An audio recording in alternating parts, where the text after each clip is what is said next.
The moment of betrayal is a seismic event in a man's life. It's not merely a disappointment or a simple change of heart. It's a fundamental fracture in the reality you thought you shared. Whether it was the slow, painful fade of a breakup, where she walked away as if your shared history meant nothing, or the sharp, brutal shock of infidelity, the result is the same. The world as you knew it stops making sense. The trust you built, the vulnerability you offered, the future you envisioned, it all collapses inward, leaving a hollow, disorienting silence where certainty used to be. In that raw, immediate aftermath, the pain is a physical thing. It hits you in the gut, a cold, heavy weight that makes it hard to breathe. It's a primal wound, and your entire being screams for a primal response. Your instincts, honed by 1,000 generations of confronting threats, demand action. You want to lash out, to confront, to make her see the devastation she has caused.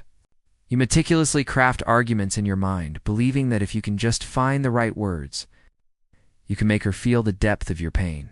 You imagine her face crumbling with regret, and for a moment, that fantasy feels like justice, like a necessary step toward reclaiming your shattered dignity. But this instinct, however natural, is a trap. You must understand this fundamental truth. Your words at this moment are utterly powerless. They are a currency that has lost all value in the economy of your dead relationship. They will not make her feel your pain because a person capable of that level of betrayal has already built walls to justify their actions. They will not make her respect you. Pleading or arguing from a position of pain often has the opposite effect, coming across as weakness, not strength. And they most certainly will not bring her back. Anything won back through a desperate argument is a hollow victory, a prisoner of war returned under duress. Not a partner choosing to come home. The only force potent enough to navigate this wreckage is not more noise, but its absolute opposite: silence. This is not the passive silence of simply ignoring her texts or giving her the cold shoulder. This is the active, disciplined, and strategic art of holding back. It is the conscious decision to let your absence become the loudest voice in the room. It is the profound statement you make by not making a statement at all. By refusing to engage, you accomplish what 1,000 arguments cannot. You stop feeding her the emotional drama she may unconsciously crave. You deny her the satisfaction of seeing your pain. And you create a void where her expectations of your reaction used to be. This is not about playing games. It is about reclaiming your sovereignty. It is the first and most critical step in shifting the focus from her actions back to where it must be: on your healing, your peace, and your inevitable recovery. This controlled, powerful silence is the foundation upon which you will rebuild. History offers a powerful lesson in the psychology of power and reaction. Found in the ancient story of Menelaus, the king of Sparta, and his wife, Helen, her abandonment of him for Paris. A prince of Troy was not merely a personal betrayal. It was an act that humiliated a king and ignited a decade of total war. For 10 long years, armies clashed, heroes died, and a mighty city was burned to the ground, all, in part, for the sake of one woman. Menelaus invested everything: his pride, his resources, his nation's blood in the pursuit of what was his. Finally, after the fall of Troy, he stood victorious. The war was won. His rival Paris was dead. And there, amidst the smoldering ruins, stood Helen, the beautiful prize. The cause of it all returned to him. In that moment, every eye was upon him. The collective expectation of his soldiers, his allies, and of history itself was for a cathartic explosion.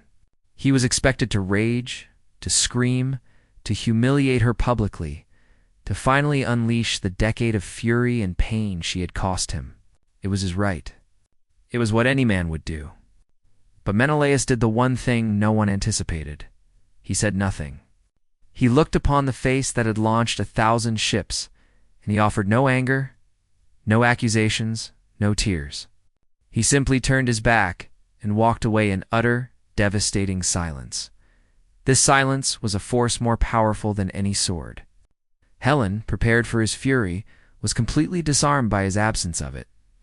She was braced for a fight, for a dramatic confrontation that would At the very least, confirm her immense significance in his story.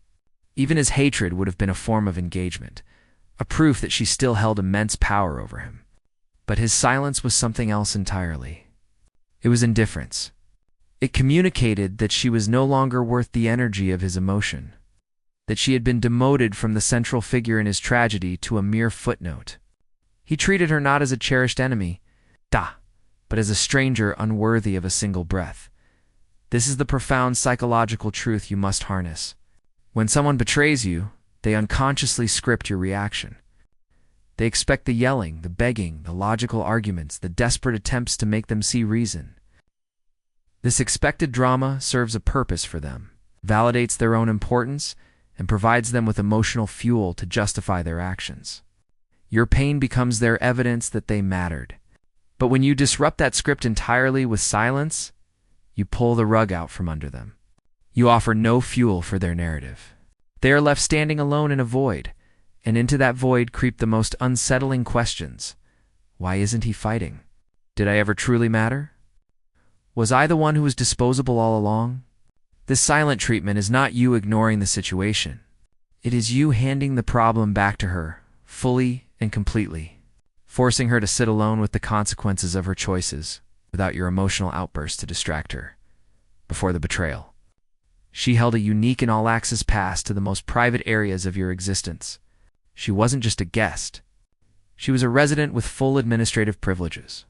This granted her entry into your inner world, your deepest insecurities, your private ambitions, the silly inside jokes that only the two of you understood, and the raw, unguarded emotions you showed to no one else. She knew the rhythm of your day, the source of your stress, and the things that brought you quiet joy. This access was the currency of intimacy, a privilege earned and maintained by unwavering trust. It was a sacred space, and her presence within it was a testament to the value you placed on her. Not her act of betrayal was the ultimate revocation of that privilege. It was not a simple misunderstanding or a temporary lapse in judgment. It was a fundamental violation of the terms of that access. With that single action, the gates slam shut. The VIP pass is not just temporarily suspended. It is incinerated. She is now on the outside, permanently exiled from the inner sanctum of your life. She forfeits all rights to know your current state of mind. She doesn't get to know if you're lying awake at night or if you're already thriving without her. She is cut off from the data stream of your existence. This sudden total blackout of information is a form of power that is both immense and deeply unsettling. To the one who has been shut out, human nature, especially for someone who has grown accustomed to having that level of influence, cannot abide this vacuum. The unknown is psychologically intolerable. She will be driven, almost compulsively, to test the boundaries of this new silence. Her actions, which may seem random or spiteful, are almost always probes sent into the darkness to see if she can still get a signal back. A text message sent late at night under a flimsy pretext isn't about the question it asks. It's a test to see if you will still respond. A passive-aggressive social media post or a comment meant to reach your ears isn't about the content. It's a lure designed to provoke a reaction and confirm that she can still pull your strings. She needs to see evidence that her actions still ripple through your emotional pond. Any reaction, even anger, is a form of validation that tells her she still matters and that her access, while compromised, is not fully denied. You're absolute. Unbreakable silence in the face of these provocations is your most powerful countermove. By giving her nothing, no response, no emotional payoff, not even a flicker of acknowledgement, you achieve two critical things. First, you confirm her worst fear, that she has truly lost all influence over you. The gates are not just closed. They have disappeared into an impenetrable wall of quiet resolve. Second, and most importantly, you flip the entire dynamic. You are no longer the reactor. You become the enigma. The person scrambling for information, desperate for a clue, trying to interpret the silence, that person is now her. The power has shifted. The loss she inflicted is now a reality she must confront daily, not through your angry words, but through your profound and deafening absence. Her attempts to get a rise out of you are no longer an annoyance. They are a testament to your growing strength and her increasing desperation. A clear signal that your silence is working exactly as intended. The aftermath of betrayal is not just a battle of wills. It is a battle of narratives. In the quiet that follows the storm, both parties are desperately trying to make sense of the wreckage, to construct a story that allows them to live with themselves. For you, the narrative might be clear. A wrong was committed, trust was broken, and pain was inflicted. For her, the path to self-justification is often more complex and psychologically necessary. It is a path where silence becomes your most powerful ally, not because it punishes, but because it allows an inescapable truth to settle in the space where your words used to be. When a person is confronted with the undeniable weight of their own guilt, the human psyche has a powerful defense mechanism. It seeks to reframe the story. It looks for any available exit route from the uncomfortable prison of self-awareness. This is not always a conscious, malicious act. It is often a desperate, subconscious scramble for emotional survival. She may begin to minimize the event. It wasn't that big of a deal. She may shift the blame. He wasn't meeting my needs anyway. Or she may outright rewrite history. The relationship was already over. This process allows her to transform from the perpetrator of pain into the victim of circumstance, thereby evading the full, crushing weight of her own responsibility. The moment you engage in an argument, you unknowingly hand her the perfect tools for this reconstruction. Your anger, your raised voice, your perfectly logical points delivered with pain, all of it becomes dry timber for her justifying fire. Now she doesn't have to focus on her act of betrayal. She can focus on your reaction to it. Look how he's yelling at me, she can tell herself. He's being so aggressive and emotional. This proves how toxic things were. I was right to do what I did. Your valid pain becomes her evidence. Your demand for accountability becomes her proof of your irrationality. You have given her an opponent to fight against, and in that fight, she can forget what started the war in the first place. Your silence, however, dismantles this entire process. It provides no opposition. It offers no emotional outburst to latch onto. It is a vast, quiet plain where she is left utterly alone with the consequences of her actions. There is no he said to argue against, no tone to criticize, no drama to use as a distraction. In this profound quiet, the only voice left is her own conscience. The human mind abhors an informational vacuum, and it will inevitably fill the void. Without your words to react against, her mind turns inward. The questions she successfully suppressed now begin to surface, amplified by the silence. Why isn't he fighting? If I was so justified, why is he not even bothering to argue? What if he sees a truth about me that I'm not willing to see? What if I wasn't the victim here? What if I just threw away something good? This self-generated doubt is far more effective and damning than any accusation you could ever voice. You are not telling her she should feel guilty.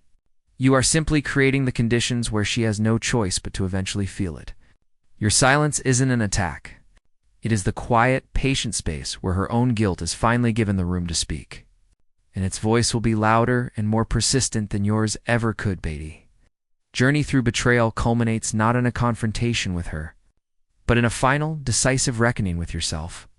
Every previous step, the choice not to react, the revocation of her access, the silent allowance of guilt has been building toward this point, the ultimate reclamation of your own power. This final chapter is often misunderstood. It is not about winning her back or crafting a persona of cold indifference to make her regret. That would still mean your actions are orbiting around her sun. True power is when your energy, your focus, and your validation cease to revolve around her altogether. It is the conscious, disciplined decision to make your next chapter about you. And you alone. It is a natural human impulse to seek the last word. You want to articulate your pain so perfectly that it forces her to finally understand the devastation she caused. You want to lay out your arguments with such flawless logic that she has no choice but to admit her wrongs. You believe this confrontation will provide closure, but this is a mirage. Engaging in that final argument, no matter how justified, is the ultimate act of handing your power back to her. It signals that her understanding, her apology, her validation is still the key that unlocks your peace.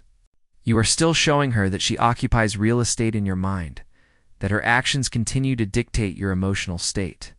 You are, in effect, begging for a form of permission to heal permission she is structurally incapable of granting, because to do so would require her to first dismantle the narrative of self-justification she has built. Real power, the kind that is unshakable and self-sustaining, is born from a profound inner restraint. It is the ability to feel the storm of emotions, the rage, the hurt, the desire for vengeance, and to consciously choose not to act on them. This restraint is not weakness. It is the highest form of strength. It is the proof that you are no longer a slave to your impulses.